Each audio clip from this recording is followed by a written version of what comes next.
Lynn Kenyon, Everything Montana Real Estate. We're with Justin again. We spent a lot of time with Justin. Justin's an active gentleman doing a lot of flips and a lot of investment properties, and you can learn from Justin. Or if you have a house, you can sell it to Justin. This one was a little bit different. They bought it. Tell us about it. Yeah, so we got contacted by a wholesaler that had this property under contract, and we walked through, and we kind of looked at the amount of work it was going to cost, and so we made an offer. It was accepted.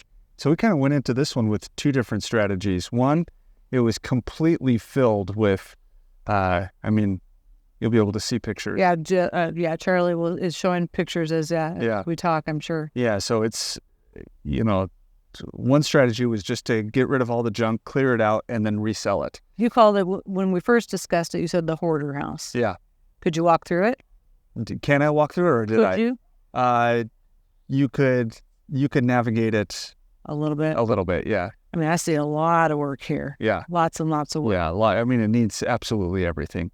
And so we realized if we could clear it out and resell it and hit the mark that we wanted, we would go that avenue. But we also had penciled out a budget for this. If you were going to flip, let's walk through just quickly what it looks now. Now, this is after a junker coming through days and days. Right? Yes. Yeah. Woo!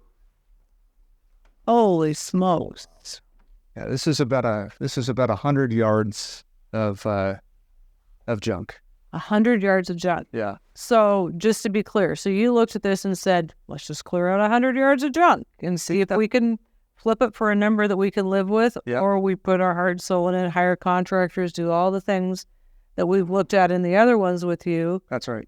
Do you think at the end of the day, how much money did you leave on the table not doing it that way? Well, there's a whole lot of work that we didn't have to do by just selling it. And so not too much of a spoiler alert, but we did go ahead. So we put it on the market, and we got an offer that first day for our asking with 7-day closing, no contingencies, cash.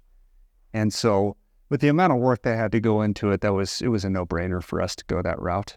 So we're not going to tie up our contractors for the other projects that we're on.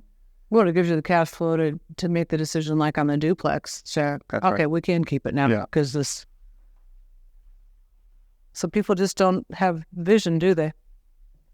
I'm not sure I have vision. Look at this big concrete. You probably couldn't even see some of this, right? Absolutely could not see it. No. So that's kind of a risk that all the junk is hiding major issues. So we were able to buy this for less than it would cost to buy land. Okay. So we knew. Sometimes it's better to have land than this. It's true. I mean, let's be honest. Yeah. Yikes. I can't believe you were able to sell it like this. I guess you were, with all due respect, you bought it like this. Yeah. Yep. Huh. Well, you've got to have a lot of vision. You bring your designer in for something like this and say, I mean, when you first buy it, what do you think? I probably would. But the first to go around, I take somebody in and just say, hey, how much do you think it's going to cost to turn this around? Is that branch? Oh, it's an old. Wow, what a sad. I don't know. Yeah. Maybe he had figured out more than we have. Simple life. It smells. Oh. And you say you can get this smell out. Look, it's all the old plumbing. This doesn't intimidate you, does it, Justin? Well, I mean, it would go down to the studs. So it would be completely. There would be nothing left of the original except for the studs. Okay, now we're learning with you. What would this be? How much would it be? What was your investment estimate? As you're weighing, okay, so we just get rid of it. Yeah. What would be your investment estimate? What would you have put into this house? Minimum $100,000. $100,000. And what would it have been worth after? Probably about $200,000. Yeah. Yeah. But you've got all that other time away from other projects where you can make more money. Yep. And contractors they're going thin because you can only do so many. We've got a couple teams of contractors, and this would require probably both of them. And yeah, at the end of the day, just cut your whatever and run and be happy and go on. All good. So this is the point of this.